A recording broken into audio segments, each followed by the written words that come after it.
कक्षा 8 गणित विषय से युगपत समीकरण इस अध्याय से एक प्रश्न अभ्यास 7A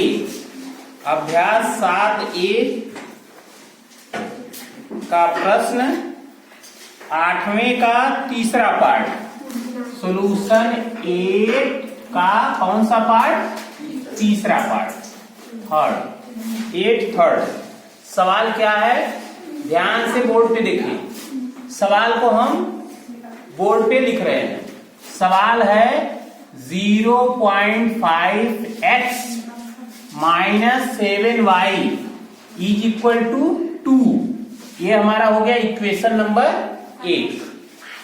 और दूसरा इक्वेशन है 3.4x minus 4.4y is equal to 15.4। ये हो गया हमारा समीकरण नंबर 2। इन दो समीकरणों को अब हम हल करेंगे। सब लोग ध्यान से बोर्ड पे देखो। अब इस समीकरण को ध्यान से देखने पर हम क्या पाते हैं? पहले समीकरण में 0.5x है, दूसरे समीकरण में 3.4x है। इसको एलिमिनेट करने के लिए हमको समीकरण 1 और 2 में से दशमलव चिन्ह को हटाते हुए क्या करना होगा? इसके गुणांकों को बराबर करना होगा। सबसे पहले हम क्या करें? तो 0.5x में दशमलव के दाहिनी ओर कितने अंक है? 1 अंक है। तो यहां से दशमलव को हटाने के लिए हम क्या करेंगे? 10 का गुणा करेंगे।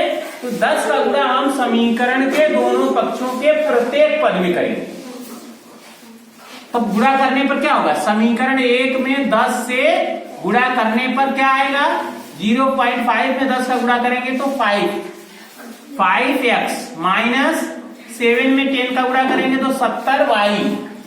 इसी तरह से दाहिने पक्ष में जाएंगे तो 2 में 10 का गुणा करेंगे तो 20। इस प्रकार से नया समीकरण हमारा क्या बना? 5x minus 70y is equal to 20। ये तीसरा समीकरण बन गया। इसी प्रकार दूसरे समीकरण 3.4x minus 4.4y is equal to 15.4 में से दशमलव को हटाने के लिए हम 10 का गुणा करेंगे समीकरण के दोनों पक्षों में। तो क्या हो जाएगा? समीकरण 2 में 10 का गुणा करने पर ये हो जाएगा 34x। 3.4 में 10 का गुणा करें क्या आएगा? 34। तो 34x हो गया। फिर माइनस 4.4 में 10 का गुणा करेंगे तो 44y बराबर हमारा क्या हो जाएगा? 15.4 माने 15.4 में 10 का गुणा करेंगे तो हो जाएगा 154। ये हमारा चौथा समीकरण है। अब समीकरण 3 और 4 को ध्यान से देखने पर हम पाते हैं कि x का गुणांक तीसरे में 5 है और चौथे में 34 है। इसको हल करने के लिए या इसको बराबर करने के लिए गुणांकों को हम क्या करेंगे? समीकरण 3 में 34 से गुणा करेंगे। तो क्या आएगा? 3 को ध्यान से देखिए। 34 का गुणा करेंगे 5 में तो 170 आ जाएगा। 34 का गुणा 5 में करेंगे 170x। इसी तरह 70 में 5 का गुणा करेंगे 34 का गुणा करेंगे।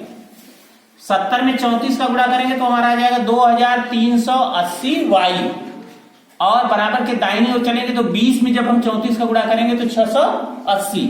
इस प्रकार समीकरण 3 में 34 से गुणा करने पर क्या आ रहा है? 170x माइनस 2380y बराबर 680। ये हमारा पांचवा समीकरण है। ठीक इसी प्रकार से अब हम समीकरण नंबर 4 में किसका गुणा करेंगे? 5 का। तो समीकरण 4 में समीकरण 4 गुणे कितना हो जाएगा? 5 से समीकरण 4 में अगर हम 5 का गुणा करते हैं तो 34 में 5 का गुणा करेंगे तो 170x। इसी तरह 44 में जब हम 5 का गुणा करेंगे तो 220y तथा 154 में जब 5 का गुणा करेंगे तो 770 आएगा। तो इस तरह से हमारा छठवां समीकरण क्या बन जाएगा? 170x माइनस 220y बराबर 770। अब इन दोनों समीकरणों को ध्यान से देखिए, पांचवें और छठों, क्या हो गया 170x पांचवें में भी है और छठवें में भी 170x है। इसको अगर हम घटाएंगे तो क्या हो जाएगा, कैंसिल हो जाएगा, विलोपित हो जाएगा। तो घटाने पर जब घटाएंगे तो प्रत्येक घटाने वाले प्रत्येक पद का चिन्ह बदल जाएगा। तो 170x है तो इसको माइनस कर देंगे, माइनस 220y है तो ये प्लस हो जाएगा, और 770 भी प्लस है तो इसको माइनस हो जाएगा। अब हम इसको घटाएंगे तो 170x में से 170x घटेगा तो ये हमारा एलिमिनेट हो गया, खत्म हो गया। अब यहां पर ध्यान से देखिए, ऊपर वाले में है माइनस 2380y और नीचे भी चिन्ह बदलने के बाद प्लस 220y। जब इन दोनों को एक साथ करेंगे तो माइनस चिन्ह से संबंधित गुणांक अधिक है तो इसमें से घटाएंगे क्या आ जाएगा 2160y विथ माइनस साइन, मतलब माइनस 2160y आएगा। और इधर आ जाते हैं राइट हैंड साइड में, तो 680 में से 770 घटाएंगे। घटाने वाली चीज क्या है, घटने वाली चीज से ज्यादा है, तो इसका मतलब ये माइनस में आएगा। 770 में से 680 घटाएंगे 90। इस प्रकार से y का मान निकालने के लिए माइनस चिन्हों को हम कैंसिल करेंगे, माइनस 1 का गुणा करेंगे दोनों पक्षों में तो कैंसिल हो जाएगा, अर्थात y बराबर क्या हो जाएगा 90/2160।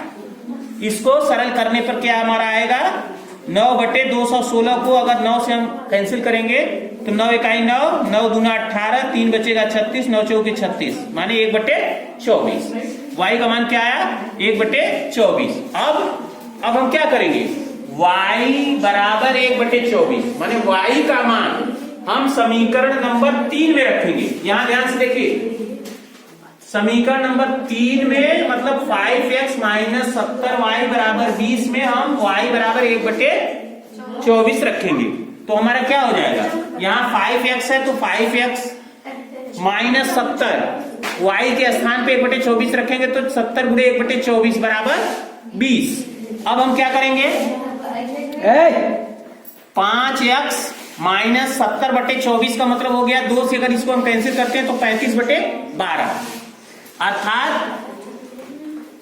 5x माइनस 35/12 बराबर 20, या 5x बराबर 20 प्लस 35/12। 35/12 को अगर हम लेफ्ट हैंड साइड से राइट हैंड साइड में ले जाएंगे तो ये चिन्ह बदल जाएगा।